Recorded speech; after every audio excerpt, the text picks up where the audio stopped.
copain Jack Burton, il regarde l'orage bien droit dans les yeux. Et il lui dit...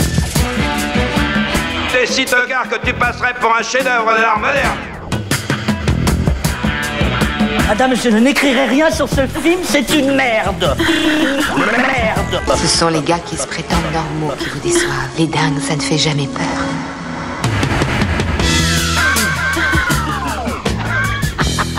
Elle nous connaît dans les coins, la frangine. Salut, c'est Clémence. Bienvenue dans Sale Temps pour un film, le podcast qui fait la pluie et le beau temps sur le cinéma. Tous les mercredis, on se retrouve pour vous parler de la sortie de la semaine. On la décortique, on l'analyse, on la traite en profondeur. Et donc, forcément, on va spoiler. Donc, si vous n'aimez pas ça, je vous recommande de nous écouter après avoir vu le film. À mes côtés cette semaine, des chroniqueurs pas toujours sages comme des images, mais on leur pardonne parce que leurs analyses pointues sont autant de cadeaux à écouter. Salut Marie. Salut. Salut Stéphane. Salut Clémence. Et on accueille un nouveau venu aujourd'hui. Salut Pierrick. Bonjour Clémence. Bienvenue parmi nous. Merci beaucoup de me recevoir, c'est très gentil. Ça fait plaisir de rejoindre l'équipe. On est très content de t'avoir avec nous. À la technique, moitié Père Fouettard avec l'équipe, moitié Père Noël avec les auditeurs. Il charbonne dur pour nous livrer de jolis podcasts en temps et en heure. Bonjour Alain. Salut Clémence. Et on dit merci à Latex pour l'habillage sonore. Un grand merci à tous les auditeurs et les auditrices qui nous soutiennent. On ne le dira jamais assez, mais cette émission existe grâce à vous. Pour continuer à développer d'autres programmes originaux, intéressants et indépendants, on a besoin de vous. Si vous aussi, vous voulez nous aider à grandir, n'attendez plus. Rendez-vous sur patreon.com ou tipeee.com, mot-clé Capture Mag. Cette semaine, c'est la fin du monde. Non, pardon, c'est la sortie de Don't Look Up. La fin du monde, c'est pas pour tout de suite, c'est pour dans à peu près 6 mois. La faute à une énorme comète qui fonce tout droit vers la Terre, une de celles qu'on appelle les tueuses de planètes. Cette comète, elle a été découverte par 2 astronomes, Dr Randall Mindy et sa doctorante Kate Dibiaski. Ensemble, ils vont tout faire pour alerter les autorités et la population, mais ils vont avoir du mal à se faire entendre. Pour cette comédie de Noël signée Netflix, la plateforme aux haines rouges a mis les petits plats dans les grands avec Adam McKay à la réalisation. Ces dernières années, il s'était intéressé à la politique avec Vice en 2018 ou au monde de la finance avec The Big Short en 2015.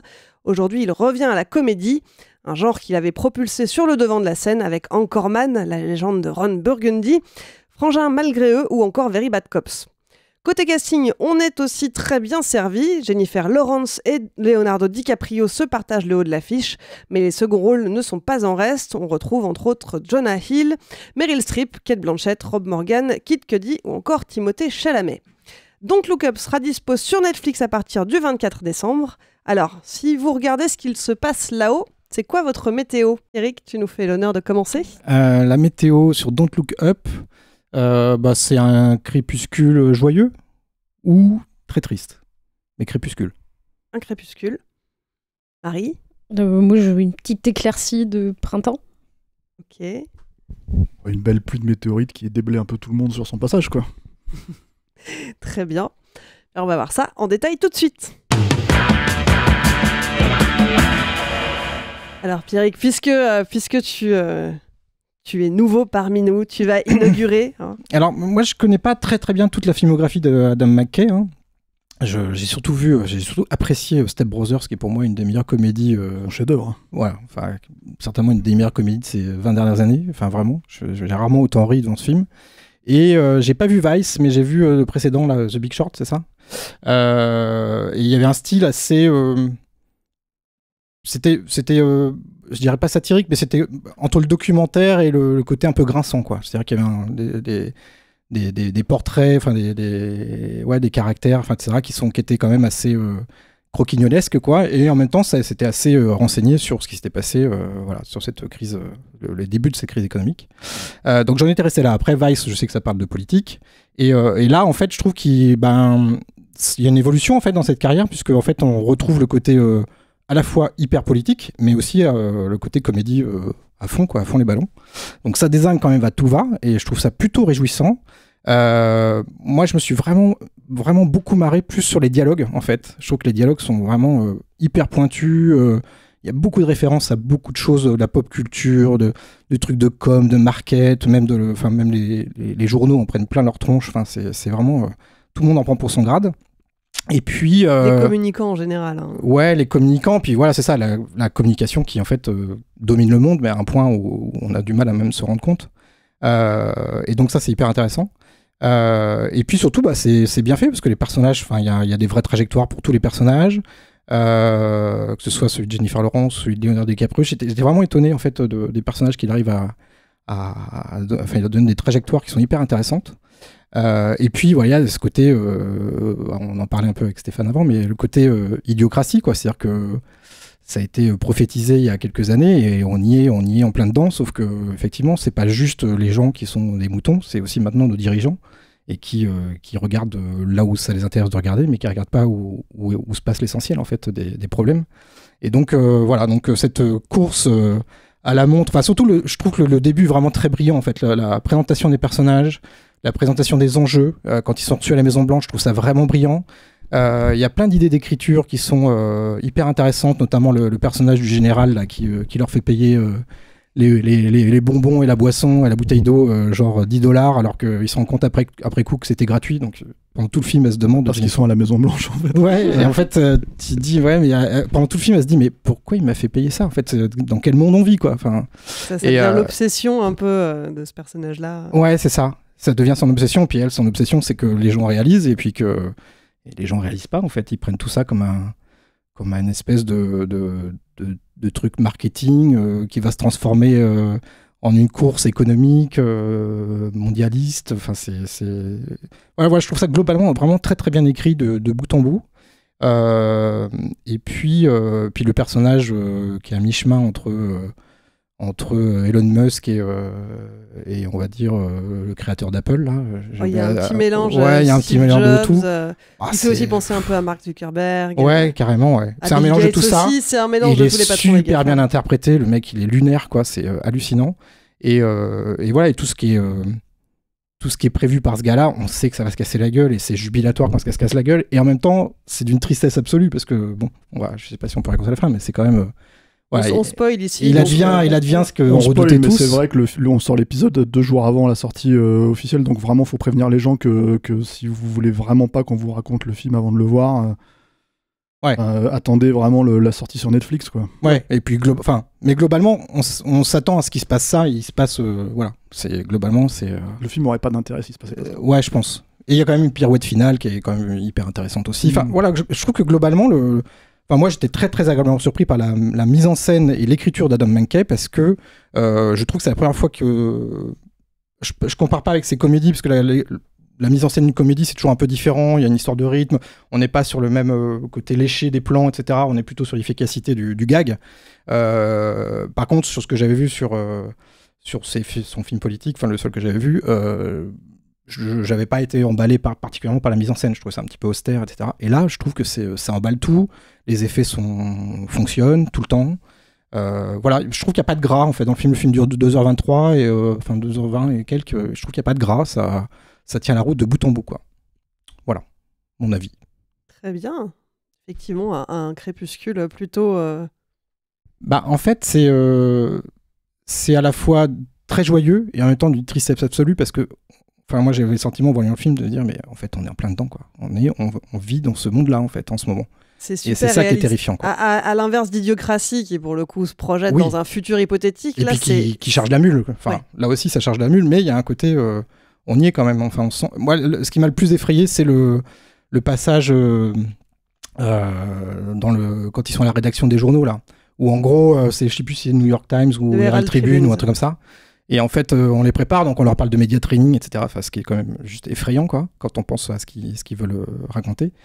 Et puis après coup, leur passage à la télé est catastrophique. Et finalement, on leur dit, mais les gars, vous n'avez pas été bons à la télé, donc la news, on va pas la sortir, en fait. Parce que vous n'avez pas. Oui, ils disent personne reprend la news à part vite fait en Espagne et je sais pas quoi. Il y a que des trucs sur Twitter qui se foutent de votre gueule et globalement, vous n'êtes pas crédible, donc on va pas sortir la news. Et ça, c'est effarant parce que je crains malheureusement qu'on n'en soit pas loin, quoi. C'est-à-dire que le film est quand même une belle allégorie de tout ce qui se passe avec le réchauffement climatique et l'environnement aujourd'hui. Hein. C'est-à-dire qu'on ne regarde pas là où il faut regarder. Quoi. Il tire la sonnette d'alarme depuis longtemps et on voit le mur venir et en fait il arrive et il n'y a rien qui est fait. Puis le film prend un autre écho aussi avec la pandémie où tu vois toute la gestion de crise où la présidente, donc qui est jouée par Meryl Streep, qui est une espèce de plus ou moins d'alter ego de Donald Trump, qui dit ouais mais là en fait ça m'arrange pas trop parce que en fait il y a les élections du midterm donc là c'est pas vraiment le bon timing et en gros on les envoie déjà on les fait poireauter pendant 1 heure dans un couloir. Enfin 1 heure, bien plus qu'1 heure en fait. Et en fait quand ils finissent par les recevoir, et donc ils annoncent quand même qu'une météorite va frapper la Terre et détruire la Terre dans 6 mois. C'est pas juste on pense que, c'est genre tout est vérifié, c'est recoupé par la NASA, c'est 100% sûr. Et en fait ouais mais ça m'arrange pas trop maintenant. Et le seul moment où ils les font revenir, où ils leur disent en fait on va s'en occuper, c'est parce qu'il y a un scandale sexuel qui va sortir parce qu'elle a envoyé une photo d'elle machin et il y a un truc qui va leaker, qui va sortir. Donc finalement là en fait c'est une stratégie média qui fait qu'on va s'intéresser au problème et pas la gravité du problème en elle-même quoi. Et ça ça va nous faire regagner des points dans les sondages, donc allons nous occuper de ce problème maintenant, alors qu'il y a 2 semaines, on s'en fichait complètement. Et il y a tout ce truc-là autour du personnage de DiCaprio, du coup tout le monde est autour de lui parce qu'il est super bien vu dans les sondages, donc alors que le personnage de Jennifer Lawrence reste en retrait, alors que le personnage en plus est super attachant et tout, mais on la laisse toujours en retrait parce que comme elle a pété un câble à la télé, elle est devenue un mème sur internet et voilà, il y a tout ce côté-là qui reprend vraiment Donald Trump. Moi j'aime beaucoup cette scène du meeting où ils ont leur casquette Don't Look Up, parce que donc évidemment il y a une chanson, on n'en a pas parlé, mais la chanson d'Ariana Grande qui joue le rôle de je ne sais pas quelle star, je sais plus comment elle s'appelle dans le film, parce que aussi c'est aussi un truc où les gens sont pas intéressés par la news de la fin du monde parce qu'il y a cette star et son mec qui est interprété par Kid Cudi qui se séparent, et du coup là c'est le truc dont tout le monde parle sur les réseaux et pas de la fin du monde annoncée. Et donc elle interprète cette chanson donc Look Up, Don't Look Up, pour qu'il regarde en l'air, et parce que littéralement à un moment dans le film on finit par la voir, la météorite qui s'approche. Et en fait il y a cette scène assez drôle dans le meeting où ils ont leur casquette comme les casquettes de Trump, Make America Great Again, et là c'est la casquette Don't Look Up, et ils finissent par regarder en l'air et ils font ah putain, mais en fait elle est là la météorite, on nous a menti. Mais genre vous nous avez menti, et tu dis mais c'est fou parce que en fait c'est vraiment l'humour, la scène en elle-même est absurde, mais tu te rends compte que oui ça fait un peu écho à tous les gens complotistes aujourd'hui, et c'est ce que tu disais Pierrick, c'est que tu ris mais en même temps tu ris pas parce que tu dis la scène en elle-même est drôle, et moi j'aime bien cet humour absurde là d'Adam McKay, parce que comme on disait aussi tout à l'heure, moi je suis très fan des Anchorman, de tous ces films avec Will Ferrell et John C. Reilly, et là du coup quand tu vois ça tu dis c'est cet humour absurde mais qui est mis au service d'un message plus ou moins politique, et ça se rejoint, du coup tu ris mais en fait tu ris pas. Tu ris jaune quoi. Ouais, exactement. Tu ris jaune. C'est vrai que en le présentant le film, je me disais faut que je le présente comme une comédie, mais est-ce que vraiment on peut parler de comédie parce que le fond de l'histoire est pas rigolo? Ouais, c'est ça, c'est un peu une synthèse un peu des 2 types de films qu'il a fait jusqu'à présent, où il faisait des comédies ou des films un peu plus politiques ou avec plus de messages. Là j'ai l'impression qu'il est un peu en train de rejoindre les 2. Donc on en parlait tout à l'heure en antenne, moi j'aime bien les comédies absurdes qu'il faisait avec Will Ferrell, où vraiment c'était plus axé sur la comédie, et j'ai eu un peu plus de mal avec celui-là, mais peut-être aussi parce que le sujet est trop réaliste et trop je peux pas rire sur ça comme je ris évidemment sur Will Ferrell qui joue Ron Burgundy et qui est le pire des mecs toxiques du monde quoi. Donc c'est plus difficile de rire sur ça, on peut pas rire au premier degré sur ça quoi. Quoi, la destruction de la planète, ça t'amuse pas? Si, mais ça me fait beaucoup rire.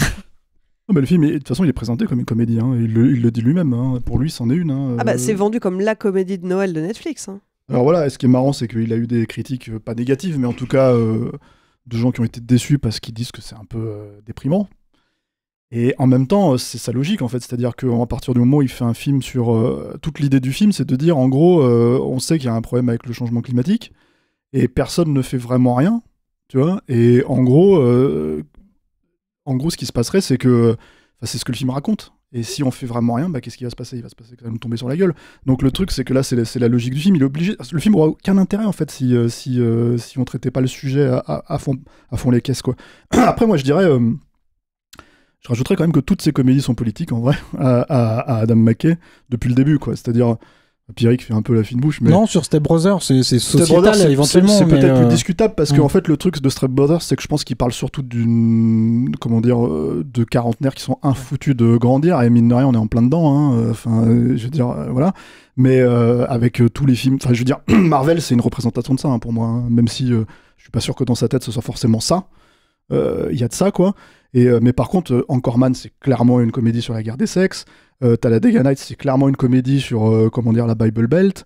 C'est Ricky Bobby, Roi du circuit, son deuxième film.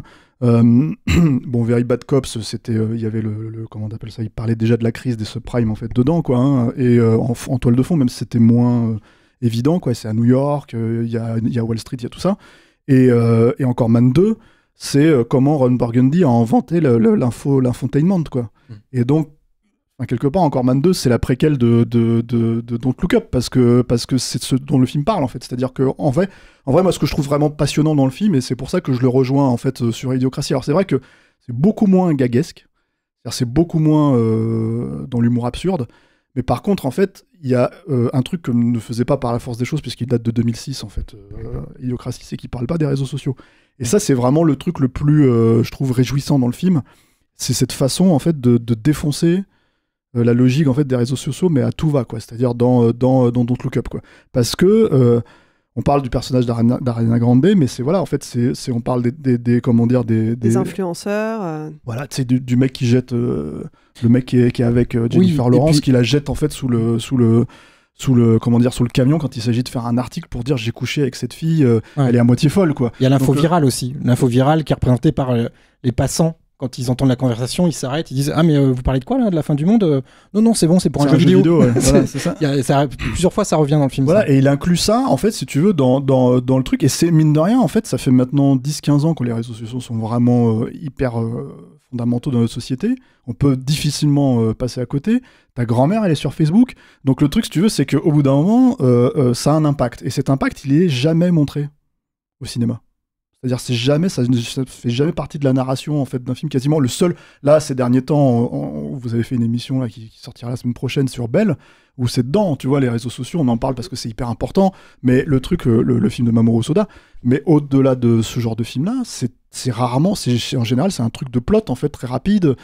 Oui, c'est peu traité de manière intégrée finalement à l'histoire. Voilà, et là, ça fait vraiment partie du film, c'est-à-dire ça fait partie intégrante du film, c'est le problème, il vient aussi de là. Il y a un truc sur la notoriété en général aussi, c'est que par exemple la première fois que DiCaprio appelle en tant que, je sais plus, il est directeur de recherche ou pas quoi, de son université du Michigan, et la première fois qu'il appelle le gars de la NASA, il s'excuse presque de l'appeler en disant excusez-moi de vous déranger, vous me connaissez pas, je publie peu, etc. Donc il y a tout, déjà ça commence comme ça, c'est-à-dire qu'en gros vous allez pas me croire parce que je suis pas assez connu pour que vous puissiez me croire. Et puis ça prend une ampleur pas possible par la suite avec les réseaux sociaux, etc. Où en fait, en gros, tu n'existes que si Ariana Grande en fait une chanson quoi, de ton sujet. Sinon, il y a ça, il y a la façon. Alors parce que moi, c'est la même chose, mais en même temps, c'est important de. Ça prend d'autres proportions aussi derrière, c'est qu'il y a la façon dont il chie sur les GAFA, quoi, tu vois, parce que. Et moi, je trouve que c'est presque qu'il pourrait aller beaucoup plus loin que ce qu'il a fait, parce que c'est marrant que.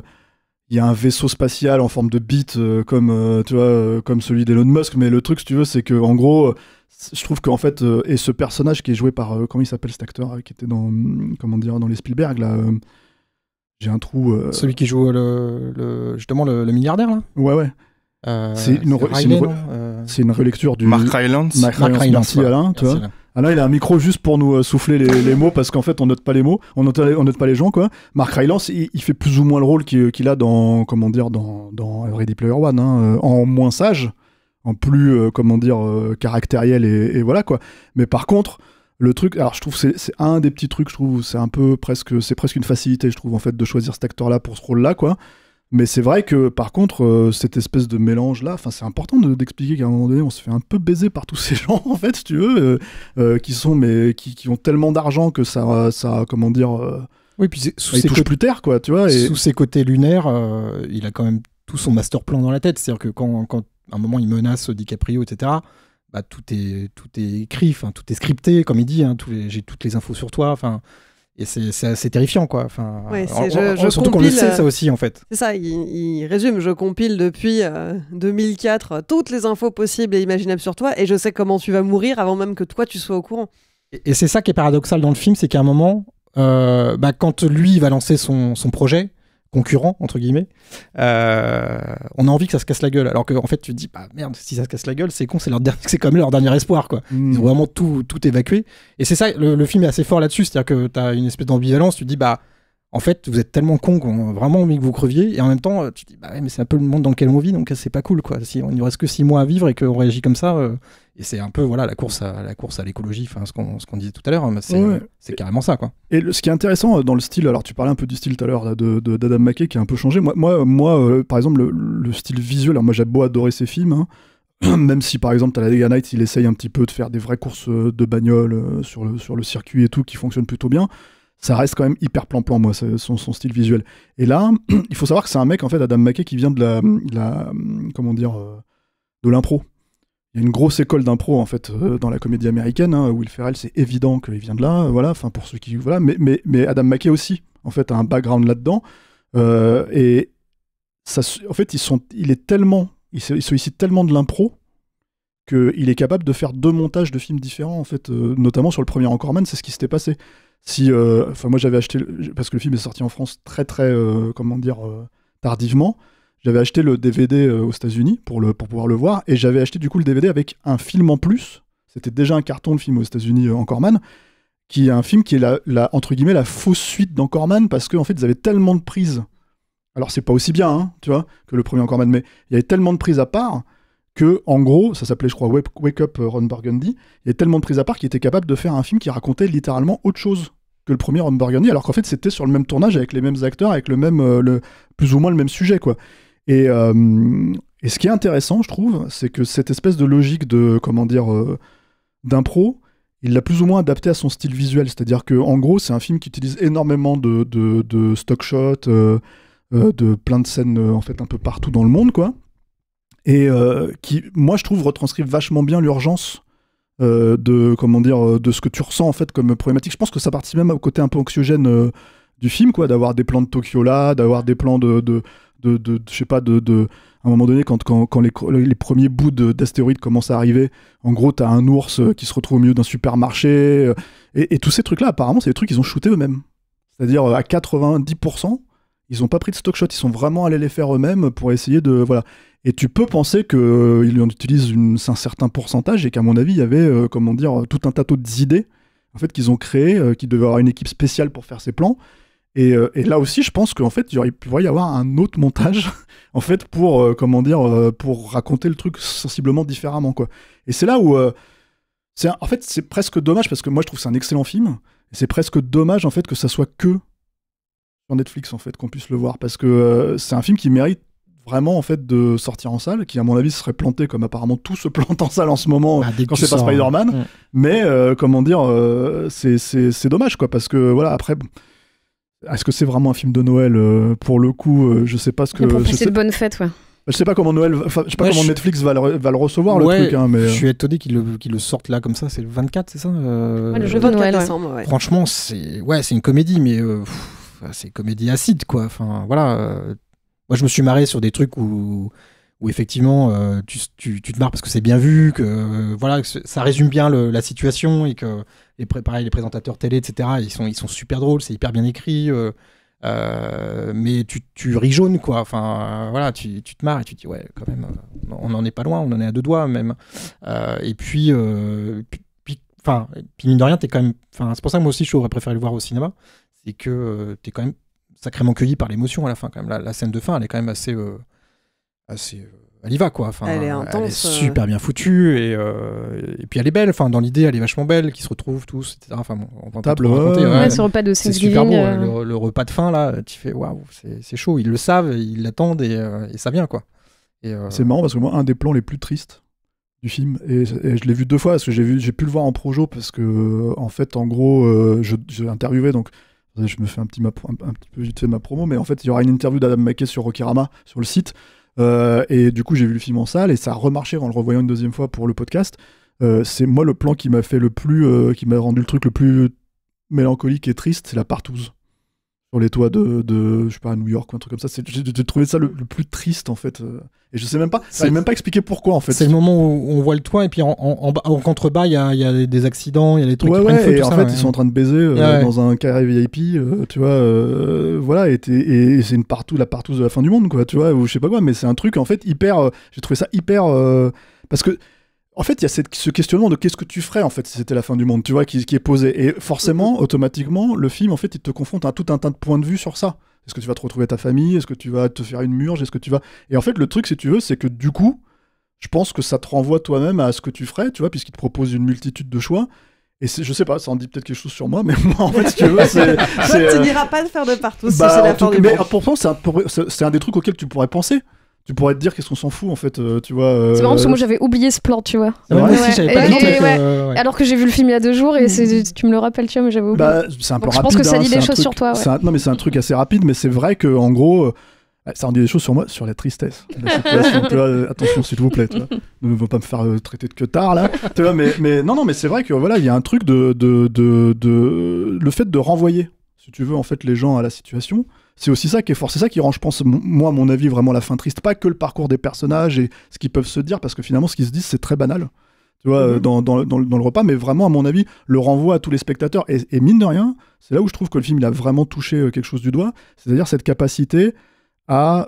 alors, je sais pas si on peut dire que le film, il est universel, en fait, parce que le sujet peut l'être en soi, mais par contre, en fait, l'idée même que tu puisses être renvoyé à ta propre, propre condition de mortel, voilà, humain. c'est ça. Et en fait, c'est très, très... moi, je trouve ça très, très fort, en fait, cette façon. Et c'est vraiment pas uniquement dans la transcription des personnages, mais vraiment dans tous les trucs différents. Parce que quand ils vont acheter la bouffe, je me suis dit, mais ils la payent la bouffe ou pas? Parce que bon, normalement, tu la payes pas. Normalement, il y a des émeutes là, à ce moment-là. Voilà, tu peux te Tu la barrer voles, avec, ta alors, dinde. tu vois, voilà, Il y a un plan à un moment où ils vont faire des courses et le supermarché est dévasté. Voilà. Et en même temps, qu'est-ce que t'en as à foutre de la payer puisque Si tu te dis que dans quelques heures tout sera fini, effectivement, c'est. Ouais, mais eux, ils veulent finir bien, tu vois. En fait, il faut un repas de Thanksgiving très normal au final. Ouais, et d'ailleurs. C'est ça qui est assez drôle, c'est de voir justement ce repas de Thanksgiving qui a l'air très normal, avec en parallèle ce que font les riches qui s'échappent, qui quittent la planète et tout machin. Et tu vois, c'est une idée reprise de Rollo Ebrich. Ce 2 salles, 2 ambiances. C'est vrai que c'est 2012. Moi, je sais que en regardant la fin du film, je me suis dit, effectivement, comme t'as dit Stéphane, je me suis posé la question, qu'est-ce que j'irais faire moi si demain c'était la fin du monde? Et en fait, j'aurais envie de faire ça, de faire un dîner avec les gens que j'aime et de pas forcément faire un truc de fou, juste de passer du temps avec les gens qui me sont chers et faire un truc normal une dernière fois. Je pense ça pose plein de questions. Ouais. Non, mais c'est vrai. mais c'est voilà. Alors, moi, je pense qu'ils le sortent à Noël parce que c'est, à mon avis, le jour le plus comment dire. Un jour où beaucoup de gens regardent ça. Mais beaucoup de gens vont regarder la nouveauté Netflix. Ouais. Donc du coup, ils c'est un film événement quand même. Prestige, etc. Oui, mais par exemple l'an dernier, c'était ce film de merde avec George Clooney, là, comment ça s'appelle Minuit dans l'univers, tu vois. Qui était bien dépressif pour le coup. Ouais, puis c'était bien chiant surtout, tu vois, et bien schmoll, quoi, tu vois. Mais le truc, on en avait fait un podcast, donc je vais pas taper sur le truc plus que de raison, mais par contre ça avait cartonné. Personne t'en parle du film un an après, quoi. Tu vois, donc je pense que c'est un jour très important pour eux, en fait, pour Netflix, quoi, pour balancer ça. Mais c'est vrai que ça va être vachement intéressant de voir comment les gens, en fait, vont réagir à ce truc, à regarder ça en famille, en pensant que c'est une comédie, parce que t'as quand même des stars, il est dingue le casting. Quoi, c'est vrai qu'on en a pas trop parlé, mais il est incroyable. Il y a une galerie d'acteurs là. Kate Blanchett, j'ai mis du temps à la reconnaître. Ouais, mais tout de suite. Elle est parfaite dans ce rôle de connasse présentatrice qui vient d'une famille, qui parle 4 langues, qui machin. Je trouve que son rôle est hyper intéressant parce que je m'attendais à ce qu'il se cantonne à un personnage de blonde pas très fut-fut, justement, qui joue les bimbos à la télé. Et en fait, c'est un personnage qui est vraiment écrit et qui est creusé et qui est bien plus que ça. Qui est très touchant, et moi, j'aime beaucoup la scène où, du coup, la femme de DiCaprio, du personnage de DiCaprio, va la confronter. Et en fait, j'aime beaucoup l'attitude qu'elle a. Genre, bon, maintenant, on fait quoi? On y est. Et elle dit, ouais, c'est bon, tu vas repartir dans le. Elle se rappelait même plus de quel état il vient. Enfin, de toute façon, c'est un running gag sur le truc parce qu'ils viennent du Michigan. Moi-même, j'allais oublier, tu vois. Et ouais, je la trouve hyper intéressante. Le personnage de Jonah Hill aussi, qui est le fils de la présidente et son conseiller. Lui, c'est le fils de Trump, c'est évident. Autant le truc avec le clivage, tu vois, démocrate-républicain, parce que c'est un truc qui lui, enfin, en tout cas, mes collègues, pour ne pas les citer, tu vois, Rafik Djoumi et Arnaud Bordas ont reproché pas mal ça à Adam McKay sur Vice, en fait, de pas taper sur les démocrates aussi. Faut un peu rendre à César ce qui appartient à César. Les hommes politiques qui font les cocos, tu vois, en public, ça a commencé avec Obama, hein. ça n'a pas commencé avec avec Trump, tu vois. Et le truc, c'est que quand il faisait du stand-up et tout ça dans sa deuxième campagne, tu vois, c'était un peu chaud quand même, tu vois. Moi, j'ai beaucoup de mal avec ce genre de truc parce que, bon, tu me diras, pas le fils Bush, en fait, c'était la même chose quand il faisait le couillon avec son golf, hein, mais Obama, c'était assez permanent, quoi. Donc, du coup, cette pente glissante, il faut être honnête, elle est là depuis que les réseaux sociaux sont là, en fait. En vrai, c'est même pas une question de, Moi, je trouve qu'elle n'est pas présentée tout de suite comme un équivalent de Trump au féminin, en fait. Au début, elle a une très belle photo avec Steven Seagal. Et elle a plein de trucs, j'ai beaucoup aimé ce détail. Effectivement, un peu starfuckeuse, etc. Et qu'elle est là, certainement, il y a eu un moment un projecteur sur elle et elle a réussi à se faire élire, voilà. Mais je trouve que elle se Trumpise au fil du film, en fait, elle évolue elle aussi. Au début, elle est pas Moi, je pense que c'est un croisement entre Hillary Clinton et Trump. Pour moi, c'était ils ont pris une femme au début, quand je l'ai vu, voilà, c'est ça. Au début, je me suis dit, tiens, ils ont repris Hillary Clinton, ils ont poussé un peu les potards, et puis on y va. Ouais, elle m'a fait penser à un personnage, donc c'est Meryl Streep. Je ne sais pas si vous avez vu la série Years and Years, qui est une série qui s'étale sur 10 ans. Ça part de 2020 et ça se finit en 2030. Et on voit l'ascension de celle qui va devenir la présidente américaine, qui est interprétée par Lisa Kudrow, et qui joue une espèce de Trump au féminin. Et ça m'a beaucoup fait penser à ce personnage-là aussi, et qui va mentir comme une arracheuse de dents face caméra, alors que tout le monde en face, elle a dit quelque chose d'absolument inverse 30 secondes avant, et puis elle va se contredire en disant que, voyons, je ne vois pas du tout où est le problème. Et ça m'a fait penser à ce personnage-là un peu aussi. Après, de toute façon, c'est évident que vu les électeurs qui sont censés drainer, bon, c'est Trump aussi dans le truc, quoi. Le personnage de Ron Perlman, il est rigolo parce que tu vois que les mecs... En fait, alors du coup, je vais poser la question sur Armageddon, mais pour lui... parce que t'es obligé de penser à Armageddon puisque c'est le même sujet. Évidemment. Tu vois, forcément, quoi. Et je dis bien Armageddon et non pas Deep Impact, parce que Deep Impact est un film qui a disparu. Voilà, mais donc Armageddon est resté, lui, parce que c'est un grand film. Voilà, il fallait que je le dise, parce qu'il faut que c'est contractuel, il faut que je dise du bien de Michael Bay dans chaque podcast. Mais non, le truc, c'est que c'est marrant parce qu'il disait, ouais, Armageddon, mais tous les films. C'est-à-dire qu'en fait, tous les Marvel. C'est-à-dire que dans tous les Marvel, les mecs, ils défoncent la moitié de la planète. Et on continue, et alors c'est pas moi qui fais un point Avengers, c'est lui qui me l'a dit, c'est-à-dire que dans tous les Marvel, ils défoncent mais tout va bien parce qu'à la fin, on remet tout dans l'ordre. Donc tout va bien, quoi. Et le principe du film, c'est de dire, on peut pas remettre les choses dans l'ordre, c'est pas possible, en fait. En fait, si on continue dans cette voie-là, c'est fini, on y va. Et le défaitiste qui est en moi, je pense qu'on y est déjà, en fait, en vrai. On verra dans 10, 15 ans, 20 ans, 30 ans, mais le truc, c'est que oui, je pense que, en fait, c'est film catastrophe, c'est l'anti Roland Emmerich, c'est l'anti Armageddon, c'est l'anti voilà, même en comédie, mais c'est même pas une parodie de ça en fait, c'est vraiment. Je me faisais la réflexion sur les scènes un peu spectaculaires, je me dis tiens, c'est marrant, je sais pas s'il a réussi à trouver le bon équilibre. C'est-à-dire que soit il va trop, soit il va pas assez, je sais pas, mais elles sont vachement bien foutues, mais elles sont très courtes. Toutes les scènes d'intervention, les décollages, les trucs comme ça. Après, je pense que c'est volontaire et que c'est pas ça que tu retiens. Enfin, tu vois, moi, ce que je retiens, c'est plutôt. Et on en a pas parlé aussi, mais il y a Timothée Chalamet dans une espèce de punk à dread, on sait pas trop quoi là. Ouais, c'est la jeunesse nihiliste qui a déjà de toute façon lâché la bride. Et en fait, tu vois. Sauf que le mec, il sait comment dire, c'est un mormon apparemment. Non, c'est pas un mormon. Non, c'est pas un mormon, mais il est croyant, c'est tout. Oui, il est croyant et il sait faire la prière, tu vois. Enfin, c'est là où tous les autres ne savent pas le faire, tu vois ce que je veux dire. Donc pour un nihiliste, je suis désolé, mais excuse-moi Marie, je t'ai coupé. Oh, j'ai l'habitude. Non, arrête, ça suffit maintenant. Il y a jurisprudence. Vas-y. Non, mais voilà. Enfin, moi, ce que tu dis, oui, sur c'est vrai qu'elles sont assez courtes. Un peu les scènes un peu d'envergure, mais parce que justement je pense que ce qui peut plutôt peut-être nous faire retenir, c'est ces scènes-là quand le personnage de Jennifer Lawrence rencontre celui de Timothée Chalamet et qui du coup a fait tant pis, c'est la fin du monde, vas-y, on sort ensemble, et en fait t'as ces relations qui se nouent, ils se seraient sûrement jamais rencontrés en fait au final, parce qu'elle l'a rencontré à la caisse d'un supermarché dans lequel elle bosse, parce que justement après tout le bad buzz elle a changé de vie, quoi. Et en fait c'est peut-être plus ces petits trucs là que tu vas retenir que des grosses scènes, parce que c'est pas le propos du film, quoi.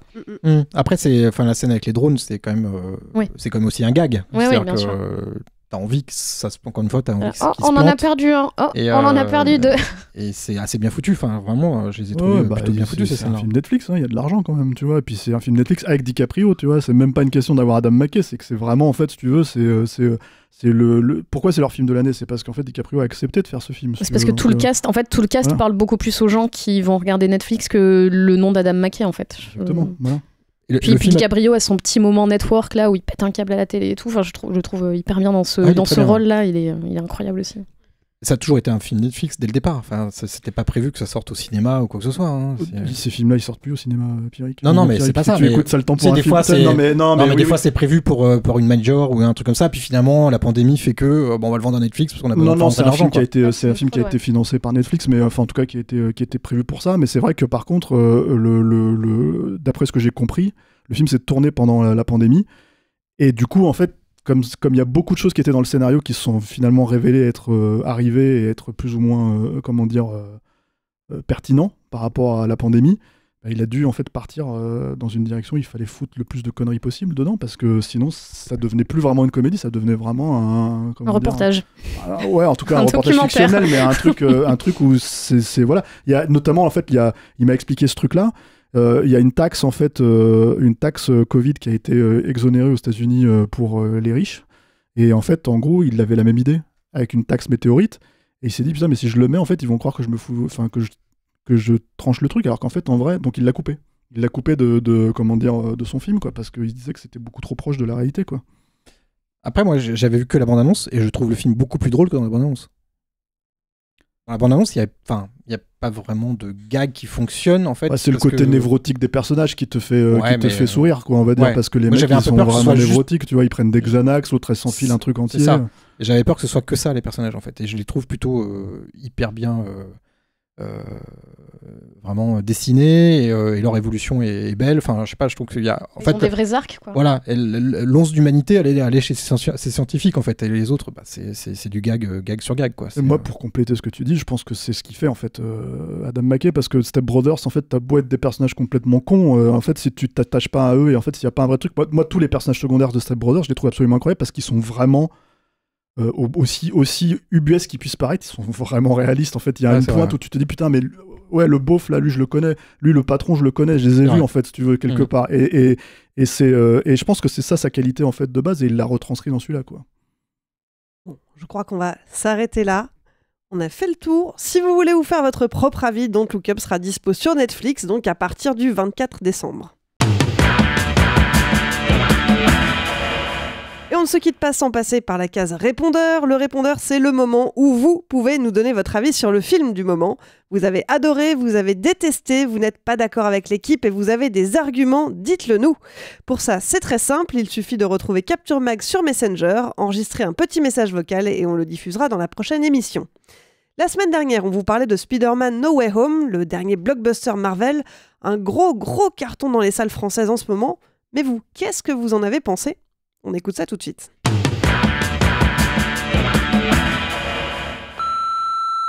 Salut l'équipe de Capture Mag. Bon moi j'ai bien aimé ce Spider-Man No Way Home. Alors je me suis pas mis à hurler comme le reste du public. En revanche, j'ai applaudi lorsque Tante May sort sa fameuse phrase « Un grand pouvoir implique de grandes responsabilités ». J'ai trouvé que c'était très bien amené, très bien écrit. Et puis pour ce qui concerne la simplicité du scénario, les mises en scène plutôt classiques, je m'attendais pas à voir du Villeneuve ou du Nolan, donc je pense que tous les spectateurs ont vu ce qu'ils s'attendaient à voir. Donc je vois pas de raison d'être aussi critique comme vous avez pu l'être. Et puis pour ma part, j'en ai eu pour mon argent, je reverrai ce film avec plaisir, ce qui n'est pas le cas de la plupart des films du MCU. Je voulais dire une seule chose à propos de ce film. C'est nul. Salut à tous, l'équipe de Capture Mag. Je vous suis depuis quelques mois maintenant. J'adore vos chroniques. Je vous trouve assez acerbe, assez dur parfois, mais plutôt juste. Je voulais parler de la chronique que je viens d'écouter sur le nouveau Spider-Man. Moi, en tant que fan de comics et fan du premier Sam Raimi, il y avait une inexactitude sur le nouveau film et aussi sur celui de Sam Raimi. La schizophrénie de Norman Osborn, du bouffon vert, elle n'est pas représentée que par le masque. Elle est aussi représentée par les effets de miroir. Donc, et là, je vais faire un peu comme vous. C'est bien beau de vouloir critiquer une œuvre populaire pour rentrer dans la hype, mais encore faut-il bien le faire. Sur ce, bonne journée.